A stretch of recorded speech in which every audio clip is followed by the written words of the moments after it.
Welcome back. This is the part 5 of me taking my Blu-ray and getting them into my Plex media server.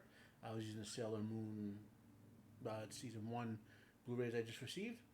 So, last part was me doing the more advanced version of getting the files that I had turned, which I had used MAKEMkv with, and I wanted to keep the subtitles, so I had to use the more advanced version, which was Handbrake. So now I'm using the magic of time because if I film this in one segment, um, this would either be an incredibly long video where you see me sit here reading books while Handbrake converted stuff, or it would be very micro videos, like 2 minute videos. We probably know the heck out of you even worse. So first thing I want to alert you to, now, I'll mention another media tool that is useful for this project. It's called Mediainfo. And I'll show you what Mediainfo does pretty readily. If you open up, say, a Windows Explorer, boom, there's one right there. Let's move it to the front. And do that by hitting the order, move to top. Now, so you'll see this is let's go here. So I have a bunch of other conversions going on from Blu-rays I bought or stuff I've DVR'd or whatever. So for example, here's a list of stuff, and what Mediainfo does, if I right click on something, hit Mediainfo, now I'll probably have to make another window so you could see this. So we'll do one more capture for you. Window capture, Media Info, hit Z OK, hit Z OK, drag that to where you guys can see it, make it a bit bigger. And what that will tell you, if you look at it carefully, if I could find it, there we go. As such, okay, so here you'll get in the default view, you'll see some general info like MKV stands for Matrovoska, tells you what the container is, tells you the size, the length of what's in there, gives you the encoding that's currently in. A video stream is AVC, audio stream is AAC, LC, a text stream that tells you what the format of the subtitles are, and so forth. Okay, and down here you get first video stream, you'll get the resolution and bitrate and all that sort of stuff, and then audio stream and the text. And note here, note for more information about this file, you must select a different view, blah, blah, blah, right? So if I go to view and want to see everything in there, I can go tree and then scroll down the list here, for example, right? So let's look at something, open file, and let's go to, having used the magic to use all this. Here are the post-conversion Sailor Moons. I'll talk more about that in a minute. Mediainfo. And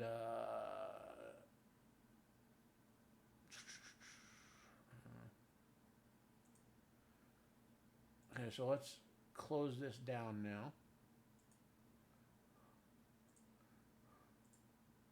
And let's do it again. And this time, it's really wonky to get this done, but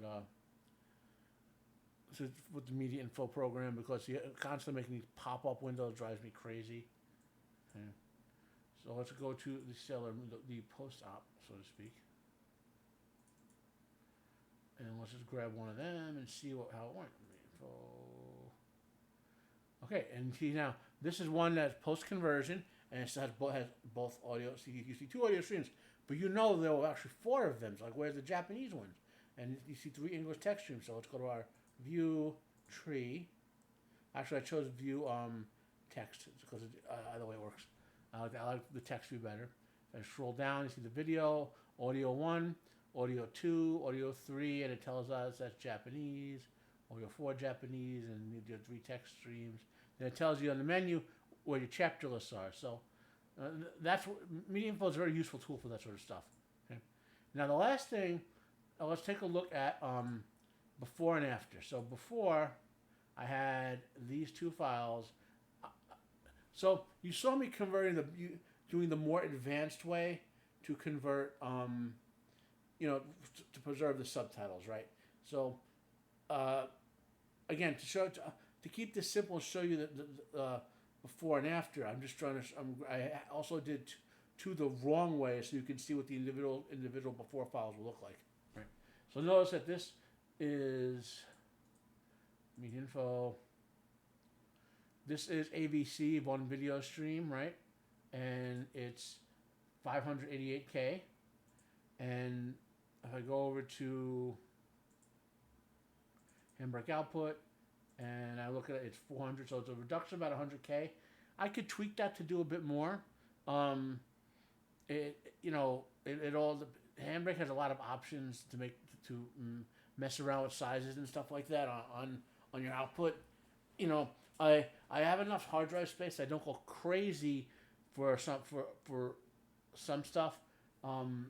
It really depends, but I don't want to have a 5 gigabyte raw file. And if I these 46 episodes, if I just did it without any compression, just let MAKEMkv do it, and then broke it up, say, without specifying compression options, I wanted with 5 gigabyte H.264 files, and I'd have to pay a ridiculous amount for hard drive space. Right now, I have 4 8 terabyte disks in a RAID 1, and so if one disk dies, I can replace it without losing any data. And that's roughly works out to 22 gigs. And with all the stuff I've ripped from over the years or DVR'd or whatever, I still have like 2 or 3 gigs free. And that's counting the fact that I'm using, I have a terabyte plus of backups, 2 or 3 terabytes free, I'm sorry. I still have a terabyte plus of backups that I maintain on there, other stuff besides my media library and so forth. So I'm good. I won't have to upgrade this. Maybe next year, if I move, I'll buy, say, 4 16 terabytes or 4 12 terabytes, depending on. And with the RAID 1, you could one by one swap and mirror to rebuild each disk, and I would obviously double my capacity, so to speak. Because I do want to have, now that 4K is becoming more predominant, I do want to start keeping 4K versions of a lot of stuff that look, not everything. Like I don't know if I ever want to have I would never go crazy to have the 1K version of Sailor Moon. I'm not going to go with a 4K version. Also, a 100% digital remaster of the original animated cells. That would be the only circumstance where I would ever buy any Sailor Moon season 1 again. I think I'm perfect. Likewise, movies like The Lord of the Rings and all that. The only eventually probably will get them. No, I do have. I have Lord of the Rings in 4K. Those are the type of things I want in 4K. Lord of the Rings, Superman, the movie, my favorite films and whatever. I'm never gonna have like thousands of 4K TV shows and whatnot. Though with 4K DVR coming, I might just start recording those if for anyone who ever broadcasts it in DVR. So we'll see. But I do want the space because I do want to do some more backups and stuff. More options on my backup software. That's one of the upgrades I want to do next year. Anyway, that side. So what do we do next? Okay, next is a fairly straightforward and simple process, right? So obviously I don't need these 2 files anymore, right? So I always get rid of my junkies, so to speak, right? Yeah. And I want to go into the output folder I just made, Handbrake output, right? I have that ready to go. You see what's missing are the titles of each episode, right? Now, so I will go to I will get rid of, okay. So we don't use, so I'm going to slide this to the right here and see this window back there that I need to probably make it a little smaller in a way, so you could see it. Yeah, so let's just shrink her down a little bit and I'll move it over here. Okay, so why have I moved that there? So here's the last resource you need. TVDB. Now, Plex uses a couple of different sources to pull their metadata from, and that's why you want Plex to do it. Because if you name your files properly, Plex will go and get you the cover, the poster. I'll show you Plex at the end what it does. Actually, I'll show you right now. Why bother waiting to the end? Add a window capture. Let's try it again. Add a window capture. Call it Plex. And you'll see what I look at in a minute. Let me see. and I need to Windows 10, and boom. So what is that? What is all that stuff on the screen? Okay. Well, this is my Plex. This is one of my Plex server, so to speak, and all of this content. Again, from Blu-rays and DVR and all that. Like for example, the series Astro Boy. Okay, like this cover image, or if I go into the season, what each season title is, and all this stuff in here. This is called metadata. I didn't have to put any of that in on my own because I named the files properly, and which is that format that like Sailor Moon has there, and I will show you for Astro Boy. Actually, first let's move that a little bit. So I'll go to the Astro Boy folder and show you the format naming for Astro Boy. Anime series. Astro Boy 1980. And you see I have the name, this episode, and the title of the episode there. And that's all, just by putting that in and by following the Plex naming convention, which is the name of the movie or TV show and the year it came out. I don't, and because this is a one-season show, I don't have to have a season folder. Whereas a show that occurs over more than one season, like let's say, Naruto. See, Naruto, I'll have multiple season episodes and then divide them up by what season they're in and all that. Now, so I will show you I'll show you the manual way to do this with the titles. And this is the most tedious part of this process, but it's worth doing, okay? Because it makes sure everything is named properly. Now, for TV shows and movies, no matter what country they come from, it's fairly straightforward. It's anime where you have a bit of an issue because all for the TVDB, we don't need to see the Plex anymore. Remove. So I go to the TV. So when you go to TVDB, there we go. So all the content that's entered in this, and I've done some of myself. Like if I look up, let's say 24. Right, there's a 24 TV show. And you'll get info about it, and here's all the episodes, and you go in there and you'll see like the numbering, the name of the episode, when it aired, and so forth. All this info for everything in here is entered manually by people who volunteer their time to do it. So the problem with anime is there are a lot of different opinions and a lot of different but all the versions of it that have come out with translations and all, different episode numberings. For example, for Sailor Moon, the original American version of it only had 40 episodes versus 46 in the Japanese original, so to speak. And the episode namings were somewhat different, because obviously they cut 6 episodes out, So where does that leave us? So just be aware for anime, you might have a more complicated time with naming stuff. Here, Bordeaux, Sorry, I meant to go to a Sailor Moon. And if I spell it right, that's Sailor Mon. So Moon. The 1992 one. And I go season 1, and so forth. So there's your episode titles. And what you do, and it's very tedious. I'll just do 2 of them on screen, and then I'll go and no life myself to do the rest of them off screen.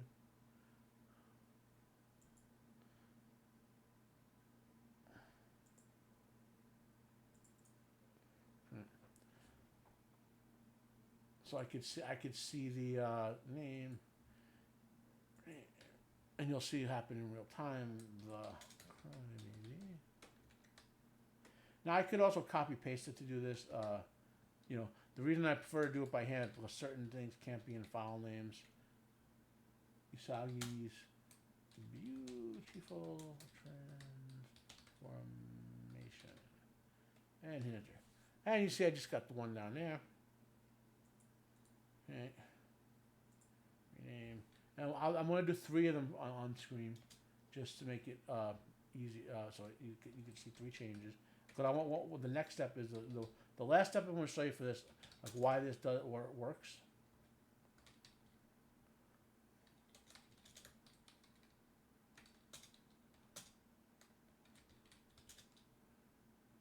why this is worth it, I should say.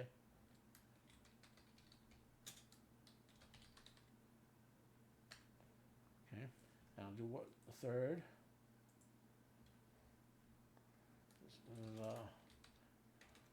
Mysterious sleeping sickness protect the girls in love. So I got 3 named, right? Those 3 are ready to go to be dropped into my Plex server. So let's look at what I have there already so you understand why I'm doing this actually. If I go to media, anime series, Sailor Moon, you'll see I have season 1 already, right? But if you look down, but these are not. These are lower resolution episodes. These are DVD quality, not HD quality. So I want to get rid of those and replace them with these. So the easiest way to do that, if you have Plex, now let's put. And yeah, I said I need to show you Plex again. Yeah, I need to do it. Like there's my craziness for you, right?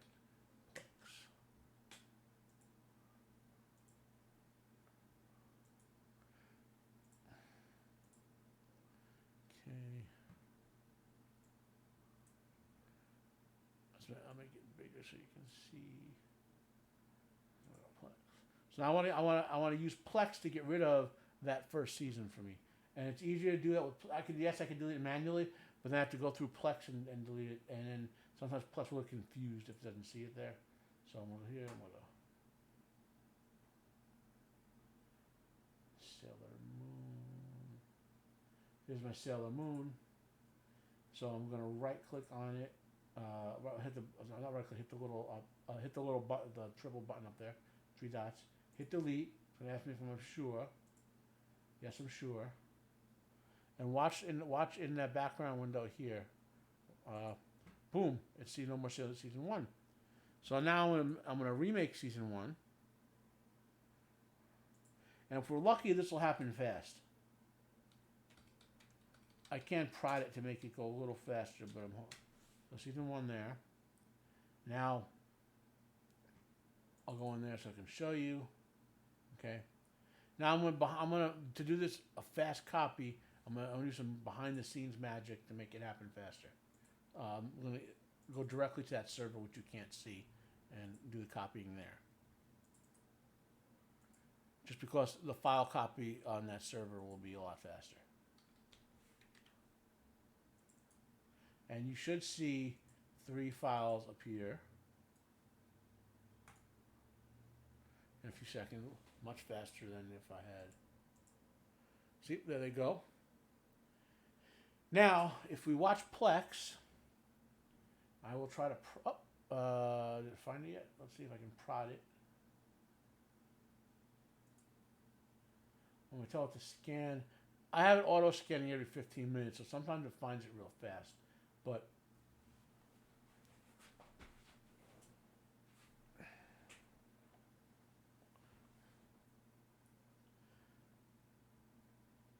I wish they'd give a scan like just that TV show option. Right? So if you see what Plex is doing, right now it's detecting intros on. See, it's detecting intros on Sailor Moon season 1, right? So you can't see the pop-up I just did, but it's there. So that's done, and now I want to go out of there, and then go back into there, and see. Oh, there we go, Sailor Moon season 1, and I'm going to season 1.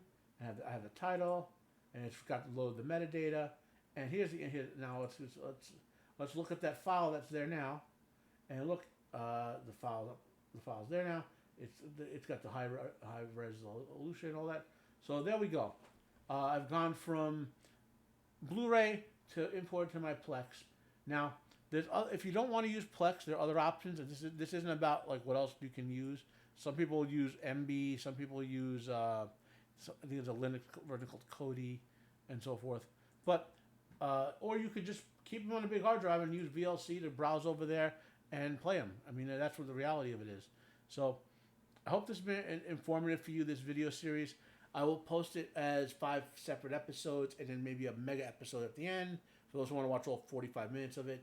If you have any questions, just ask me with obviously the appropriate segment. My name is Matt. This has been Rebel 73. Thank you for following and watching with me. Have a nice day, and I am out of here.